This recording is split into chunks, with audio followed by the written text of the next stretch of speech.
আমাদের গাছে এত বড় একটা কলার মোচা হয়েছে। সো হ্যালো এভরিওয়ান, সকাল সকাল ঘুম থেকে উঠে রান্না বসিয়ে দিয়েছিলাম। তো সকালের রান্নাটা তো আমাদের উনানেই হয়, আর আমাদের গ্রামের দিকে কিন্তু ধান চাষ হয়, সেই কারণে এখানে খড়ও কিন্তু খুব সস্তা, তাই খড়ের জালেই রান্না করা হয়। আর এই শীতের সময় ফুলকপি আলু ডিমের তরকারি রান্না করছি। আর দেখো আমাদের গাছের কত বড় একটা মোচা, এটাও রান্না করব।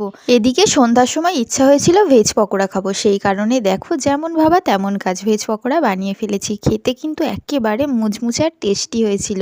তোমরাও কিন্তু এই শীতকালে অবশ্যই ভেজ পকোড়া একবার বানিয়ে খেও। আর এদিকে আমার রাতের রান্নাও করা হয়ে গেছে। পাঁপড়ের এই তরকারিটা কিন্তু বাড়ির সবাই খেতে খুব পছন্দ করে, তাই পাঁপড়ের তরকারি আর এই যে দেখো রুটি। এদিকে বর অফিস থেকে বাড়ি আসার সময় এই যে দেখো একটা কেক এনেছে। এই কেকটাকে না আমরা বাঁশ কেক বলি, তোমরা কি কেক বলো একটু জানিয়ে যেও তো।